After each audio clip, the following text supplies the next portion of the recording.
안녕하세요, 여러분. 배경기 목사입니다. 오늘 어제 실로암 기적에 이어서 요한복음 묵상을 같이 해보도록 하겠습니다. 9장 13에서부터 23절입니다.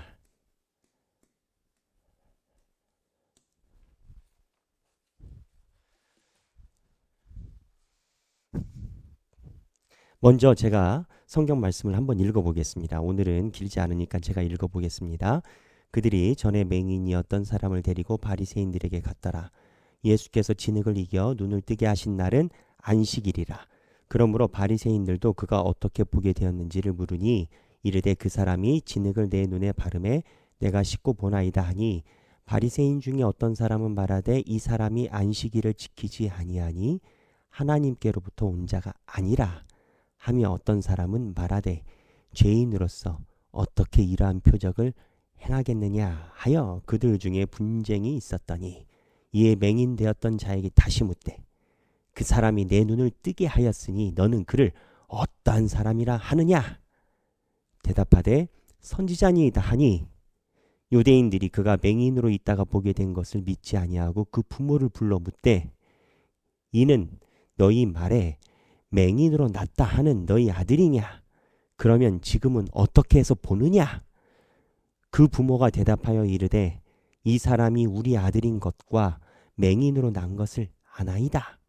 그러나 지금 어떻게 해서 보는지 또는 누가 그 눈을 뜨게 하였는지 우리는 알지 못하나이다.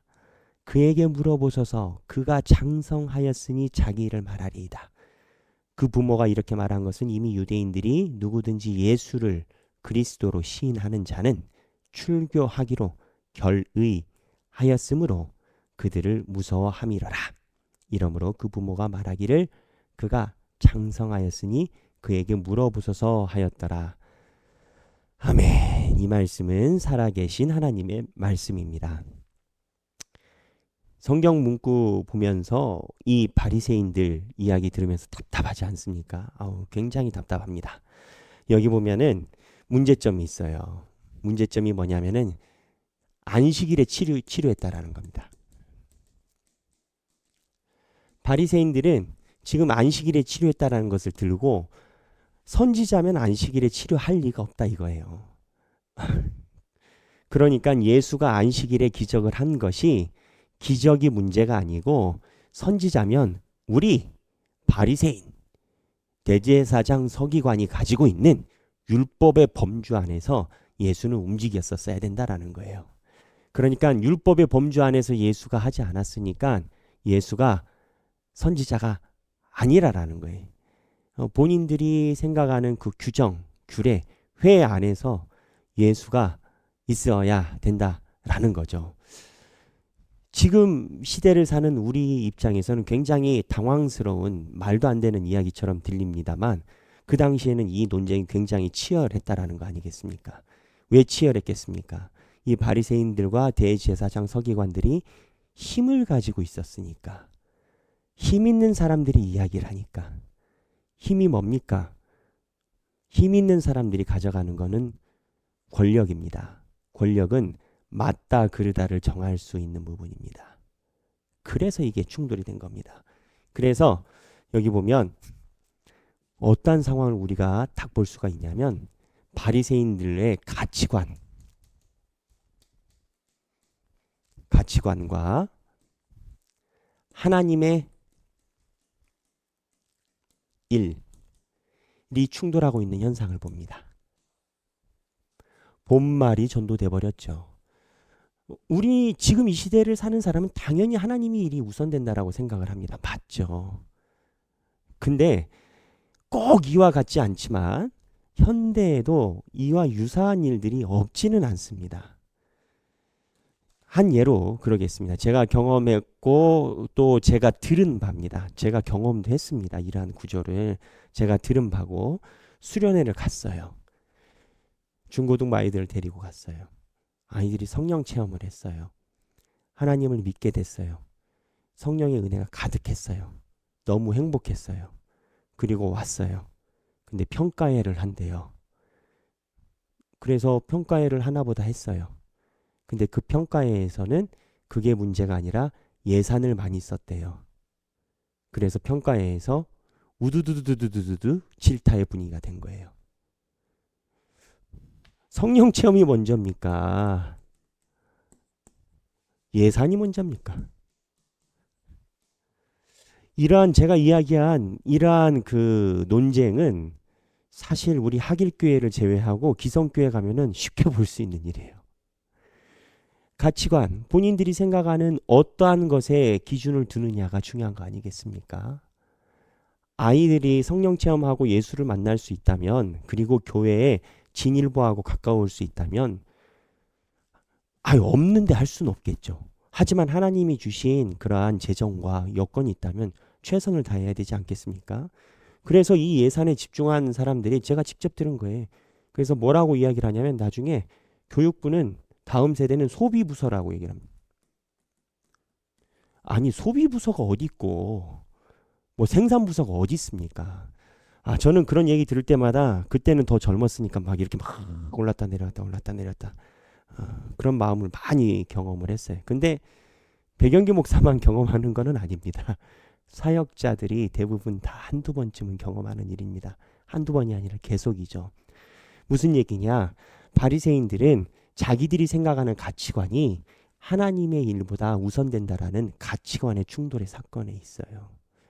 안식일을 지키는 것이 율법이고 안식일을 수호하는 게 우리인데 우리가 생각하는 범주 밖에서 예수님이 움직였다라는 거예요. 이게 뭐 중요하겠습니까 이게? 근데 우리가 또 생각해 볼 일이 있어요. 우리도 가치관의 충돌 속에서 살아가고 있는지를 몰라요. 똑같은 이야기로 얘기를 하면 이제 아이들 부서를 예를 들었습니다만 학원에서 집중교육으로 몇 박 며칠 아이들을 공부시키러 보내는 데는 부모님들이 흔쾌히 보내는 경향이 가끔 있어요. 그런데 교회에서 1박 2일도 아까워. 왜? 이틀이나 아이들 공부를 못 시켜야 되니까. 그러면서 우리 아이들에게 신앙교육이 제대로 안 된다라고 교회에다가 아쉬움을 표로해요. 신앙교육이 제대로 안 된다라고 이야기를 하면서 예배만 끝나면 총알같이 데리고 갈. 일주일에 예배 드리고 오는 것을 감사해야 되는 건지 1시간만 있다가 아이를 데리고 가면 신앙이 어떻게 형성되느냐라고 이야기를 해야 되는 건지 참 난해하죠. 왜 난해하다라고 표현할까요? 그럼 안 되는 거죠. 근데 안 된다라고 말하기 어려운 사회가 됐다라는 거예요. 우리 하길교회는 그런 부모님이 없어요. 없는데 제가 드리고 싶은 건 그런 부모님을 뭐라고 하자가 아니라 이러한 가치관의 문제, 하나님의 일이 우선되느냐, 가치관이 내가 생각하는 무언가의 가치관이 우선되느냐의 충돌의 문제가 우리는 있고 바리새인들이 그 문제를 보여주고 있다라는 겁니다. 그래서 이 가치관의 충돌은 나중에 어떻게 됐어요? 부모에게 불똥이 튀었어요. 근데 부모는 어떻게 해요? 배반해요. 배반이 맞죠? 부모 입장에서는 예수님을 만나가지고 맛있는 소고기 하나라도 사드리는 게 맞지 않습니까? 은혜를 받았으면 예수님께 감사해야죠. 내가 몰랐던 삶을 내 아들에게 줬고 내가 내 아들이 겪지 못했던 치료할 수 없는 것을 예수님이 치료해 줬으면 인지상정, 예의가 있으면 예수님한테 가서 나 같으면 밥 한 끼가 아니라 뭐라도 해드려야죠. 그게 맞는 거 아니겠어요? 근데 부모가 예수님에 대해서 거리를 두는 모습이 오늘 나와요. 왜요? 출교. 두려움이에요.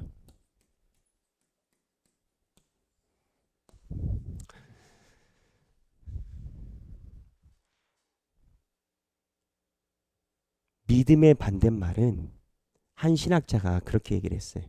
믿음의 반대말은 두려움이다. 두려움이 믿음을 이겨냅니다. 성경에 보면 이 두려움이라는 것이 굉장한 존재임을 알 수 있습니다. 출애굽했을 때 바로가 위협을 할 때 바로에 향한 두려움이 하나님이 건져내 주시겠다라는 모세의 말을 이겼어요. 그랬잖아요.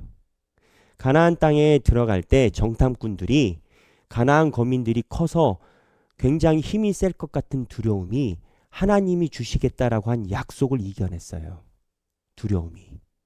예수님의 제자들이 예수님이 십자가에 못 박히실 때 옆에서 예수님 곁에 아무도 있지 않았어요. 왜?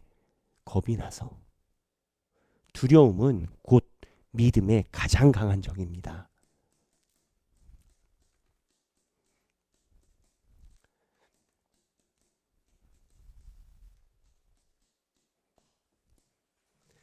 그런데 제자는 태어나는 게 아니라 만들어지는 거라라는 우리가 좋아하는 문구처럼 이 두려움을 하나님이 그냥 두지 않으십니다. 하나님이 이 두려움을 점차적으로 이겨낼 수 있도록 우리에게 훈련을 시키세요. 예수님의 제자들이 두려움이 있었지만 결국 나중에 예수님께 다 돌아와서 예수님과 같은 삶을 살았어요. 출애굽한 이스라엘 백성들이 두려움에 휩싸여서 하나님께 범죄를 했지만 나중에는 하나님의 교회 성막을 만드는 존재가 됐어요. 가나안 땅에 들어가기 힘들다라고 이야기했었던 그 두려움이 자자손손 대를 이을 것 같았지만 대를 이으지 않고 여호수아의 2세대가 하나님의 일을 해냈어요. 결국 이 두려움도 하나님이 가지고 있는 큰 섭리 안에서는 큰 힘을 발휘하지 못합니다. 다만 이 순간 두려움을 당면했을 때 겁이 나서 하나님을 배반하는 것이 문제라는 겁니다. 우리도 지금 내가 가지고 있는 두려움이 있어요. 그리고 과거에는 내가 두려움을 이겨낸 경험이 있어요. 마귀는 우리가 신앙생활을 열심히 할수록 더욱더 역사합니다. 성령의 역사가 강하면 마귀도 강하게 역사해요. 왜? 뭐 옛말에 그 말이 있더라고요. 사자는 죽은 고기를 먹지 않는다고. 울부짖는 대적 저 사자와 같은 그런 마귀는 하나님의 교회가 성장이 되거나 하나님의 교회에서 신앙생활을 여러분을 잘하거나 하게 되면 본인들이 준비한 두려움이 또한 있습니다. 과거 두려움 이겨낸 경험을 나누시고 그리고 지금 여러분들이 당면한 두려움을 어떻게 또 이겨낼 것인지 뭐 답은 나왔죠. 함께 나눠보시는 시간이 되면 좋겠습니다. 오늘 많은 내용이 있어요. 두 가지 포인트죠.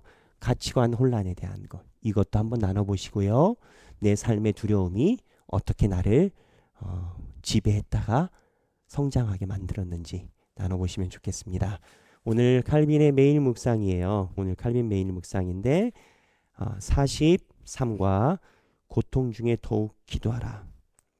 최악의 상황이 왔을 때 당신이 더욱 열정적으로 기도하게 한 것은 무언가? 고통 중에 확신을 기도해야만 한다.